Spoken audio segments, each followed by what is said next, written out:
हाँ हेलो, देखिए दोस्तों, तो आज हम लोग किसका अध्ययन करेंगे? रुधिर परिसंचरण तंत्र का। यानी यह क्या होता है? ब्लड सर्कुलेटरी सिस्टम, यानी ब्लड का हमारे हृदय से शरीर में जाना, फिर शरीर से हृदय में आना। तो यह क्या कहलाता है? रुधिर परिसंचरण तंत्र, यानी ब्लड का एक कोशिका से दूसरे कोशिका में पहुंचना ही क्या कहलाता है? Blood circulatory system. तो देखिए, हमारे शरीर में दो प्रकार की क्या होती हैं? नसें होती हैं। यानी एक का नाम है शिरा, दूसरे का नाम है धमनी। तो शिराएं क्या होती हैं? मोटी होती हैं। इसमें क्या होता है? ब्लड जो है थोड़ा धीमी गति से बहता है। जब मोटी होंगी, आकार चौड़ा होगा, तो ब्लड क्या होगा? धीमे गति से बहेगा।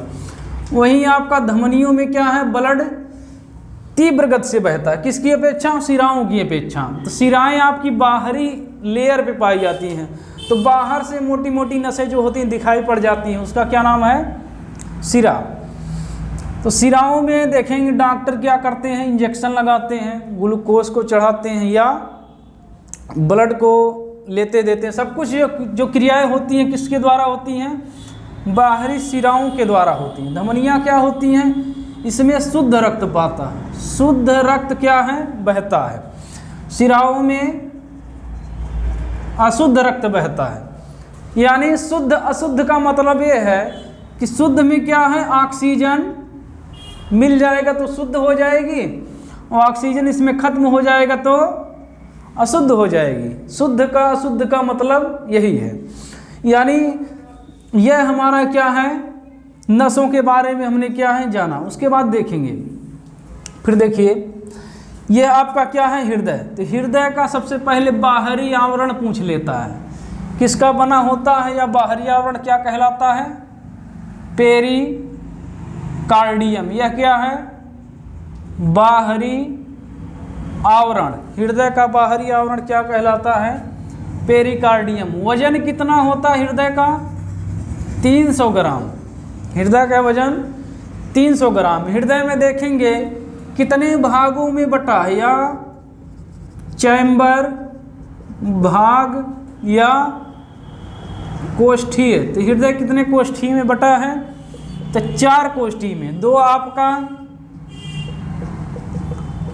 आलिंद और 2 निलय। तो यानी यह जो आलिंद आपका है, इधर दायां आलिंद, इधर आपका बायां आलिंद। यह आपका दायां निलय, इधर आपका बायां निलय। यह दायां भाग जो आपका है बाएं के अपेक्षा क्या होता है? थोड़ा चौड़ा होता है, यानी थोड़ा बड़ा होता है। फिर हमारे शरीर से क्या होती है?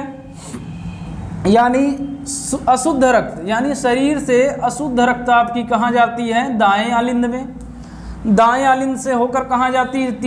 तीन वलय, यानी त्रिवलनी कपाट, या इसी को कहते हैं ट्राइकस्पिड वाल्व। यह क्या होती है? ये साइकिल के ट्यूब की तरह। हवा एक बार गई लेकिन बाहर जाना मुश्किल हो जाता है, इसीलिए जब शुद्ध अशुद्ध ब्लड इसमें जाता है तो ऊपर जाने से क्या होता है? ऊपर नहीं जा पाता, तो वाल्व इस तरह बना होता है। फिर ब्लड आपका दाएं निलय में भर जाता है। उसके बाद फुफ्फुस धमनी।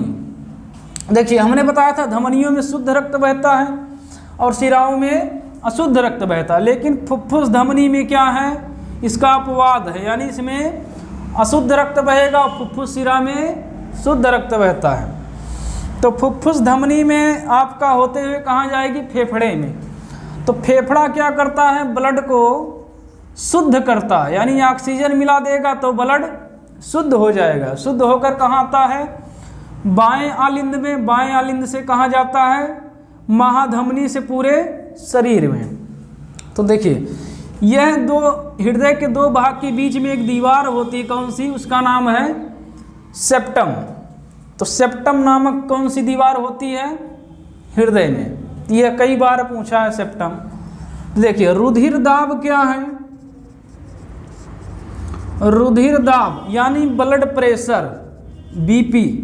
तो ब्लड प्रेशर का क्या है? बढ़ जाना। यानी मान लीजिए नसों में क्या हो? कुछ मात्रा में वसाएं जमने लगे तो क्या होता है? ब्लड तेजी से निकलने की कोशिश करेगा और क्या होगा?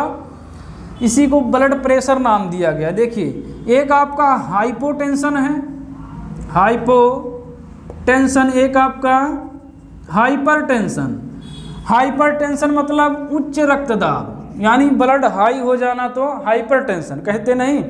मान लीजिए कोई हाइपर हो गया है, यानी लड़ाई झगड़े पे उतारू हो गया, उनका ब्लड प्रेशर बढ़ जाता है, तो हाइपोटेंशन मतलब ब्लड प्रेशर, रक्तदाब कम हो जाना।